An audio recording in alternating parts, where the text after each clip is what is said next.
This next short story is another Edgar Allan Poe favorite of mine, The Oval Portrait.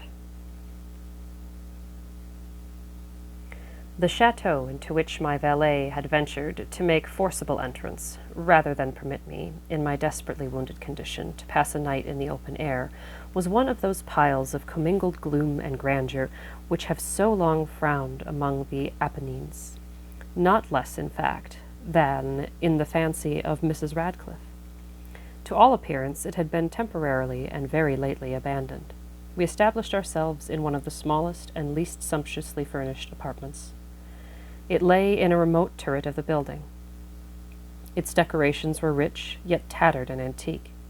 Its walls were hung with tapestry and bedecked with manifold and multiform armorial trophies, together with an unusually great number of very spirited modern paintings in frames of rich golden arabesque.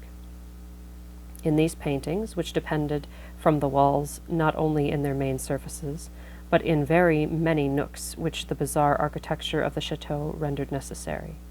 In these paintings, my incipient delirium, perhaps, had caused me to take deep interest, so that I bade Pedro to close the heavy shutters of the room, since it was already night, to light the tongues of a tall candelabrum which stood by the head of my bed, and to throw open far and wide the fringed curtains of black velvet which enveloped the bed itself.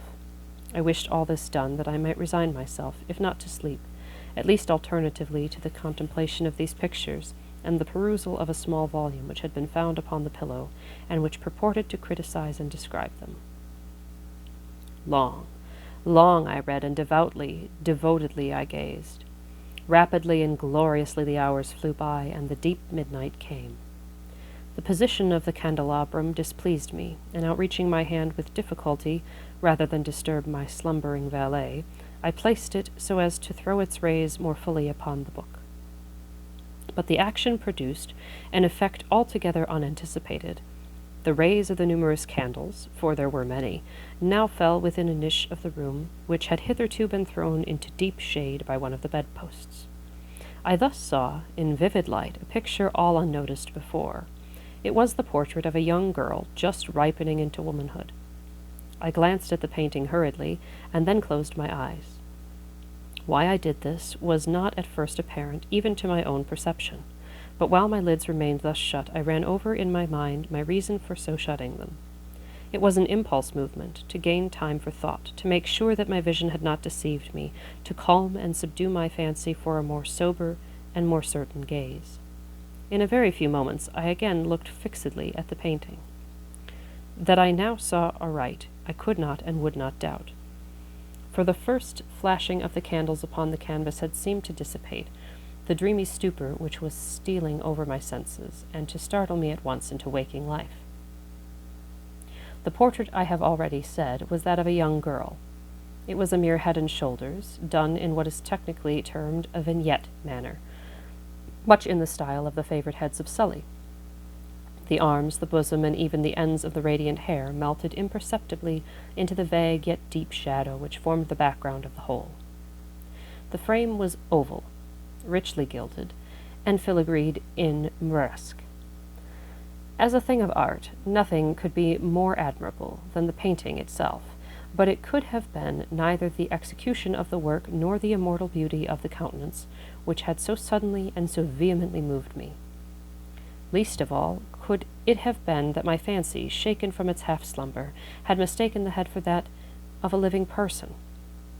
I saw at once that the peculiarities of the design, of the vignetting, and of the frame must have instantly dispelled such ideas, must have prevented even its momentary entertainment. Thinking earnestly upon these points, I remained for an hour perhaps, half sitting, half reclining, with my vision riveted upon the portrait. At length, satisfied with the true secret of its effect, I fell back within the bed. I had found the spell of the picture in an absolute life-likeliness of expression, which at first startling, finally confounded, subdued, and appalled me. With deep and reverent awe, I replaced the candelabrum in its former position. The cause of my deep agitation being thus shut from view, I sought eagerly the volume which discussed the paintings and their histories. Turning to the number which designated the oval portrait, I there read the vague and quaint words which follow. She was a maiden of rarest beauty, and not more lovely than full of glee. And evil was the hour when she saw, and loved, and wedded the painter. He, passionate, studious, austere, and having already a bride in his art.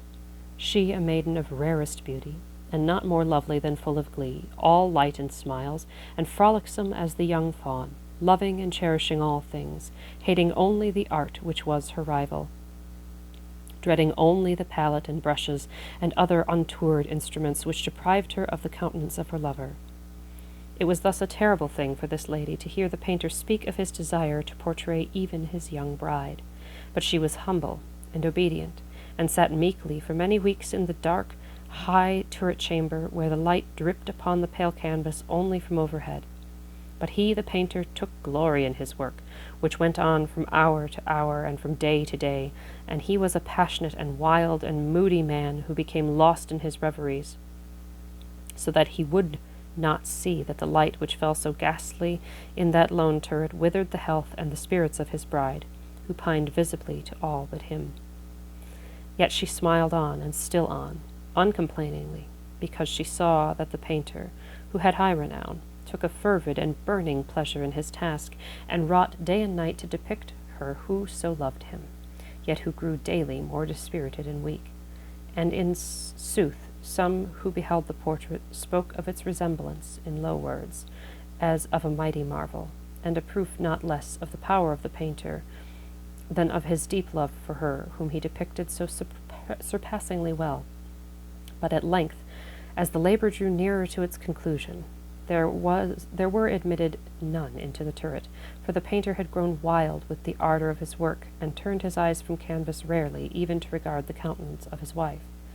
And he would not see that the tints which he spread upon the canvas were drawn from the cheeks of her who sate beside him.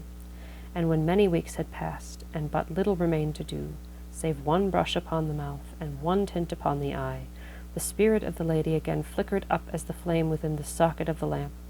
And when the brush was given, and the tint was placed, and for one moment the painter stood entranced before the work which he had wrought, but in the next, while he yet gazed, he grew tremulous, and very pallid, and aghast, and crying with a loud voice, "This is indeed life itself!" turned subtly to regard his beloved. She was dead.